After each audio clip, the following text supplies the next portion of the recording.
કેમ છો? મજામાં? સુવાક્યોની દુનિયામાં, સુવિચારની દુનિયામાં આપનું સ્વાગત છે. મારા મિત્રો એવું કહેવાય છે કે વ્યક્તિમાં આત્મવિશ્વાસનું હોવું તે સારી બાબત છે, પરંતુ અતિ વિશ્વાસ હંમેશા પતન જ કરે છે. આવી જ કોઈ વાતને સુવિચાર તરીકે મેં લખ્યું છે. આજનો જે સુવિચાર છે તેનો વિષય છે વિશ્વાસ, કોન્ફિડન્સ. મેં લખ્યું છે કે આત્મવિશ્વાસ અને અતિવિશ્વાસ વચ્ચે એક ખૂબ પાતળી રેખા હોય છે અને અતિવિશ્વાસ તે અહંકારને જન્મ આપે છે. મારા મિત્રો, વાત ખૂબ જ સીધી, ખૂબ જ સરળ છે, એટલી જ મહત્ત્વની છે. અહીંયા જે વાત છે તે વિશ્વાસ, આત્મવિશ્વાસ અને અતિવિશ્વાસની છે. વ્યક્તિને કૌશલ થકી જ એટલે સ્કિલ દ્વારા જ આત્મવિશ્વાસ આવે છે. માણસના પોતાનામાં આત્મવિશ્વાસ હોવો તે ખૂબ જ જરૂરી છે, અત્યંત મહત્ત્વનું છે.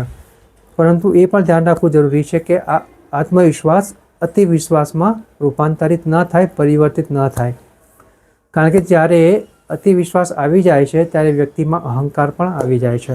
અને અહંકાર એક એવી પ્રક્રિયા છે, એક એવી મનોસ્થિતિ છે કે જ્યાં વ્યક્તિ પોતાને સૌથી ઉપર માને છે અને એવું સમજે છે કે તેના જેવું કોઈ જ નથી. અને મારા મિત્રો, આપણને સૌને ખબર છે કે જે વ્યક્તિઓ, જે હસ્તીઓ, જે ભૂતકાળના પાત્રો છે તે આપણે જોઈએ કે જે લોકો પણ અહંકારમાં આવ્યા છે તે બધાનું પતન જ થયું છે. સૌથી મોટું ઉદાહરણ છે આપણી પાસે રાજા રાવણ. બસ મારા મિત્રો, આપણે પણ આપણા આત્મવિશ્વાસ અને અતિવિશ્વાસ વચ્ચેનો ભેદ સમજીએ અને આત્મવિશ્વાસને ક્યારેય પણ અતિવિશ્વાસમાં રૂપાંતરિત ના થવા દઈએ. અને એટલું ધ્યાન રાખીએ કે જો આત્મવિશ્વાસ અતિવિશ્વાસમાં પરિવર્તિત થશે તો તે અહંકારને જન્મ આપશે અને અહંકાર આપણું પતન જ કરશે. બસ મારા મિત્રો, આપણે જીવનમાં આગળ વધવું હોય, વિકાસ કરવો હોય, સારી અને સાચી રીતે આગળ જવું હોય તો આપણા જીવનમાંથી અહંકારને દૂર કરવું પડશે. અહંકારને દૂર કરવા માટે આત્મવિશ્વાસ જ કામમાં આવશે, અતિવિશ્વાસ નહીં. Thank you.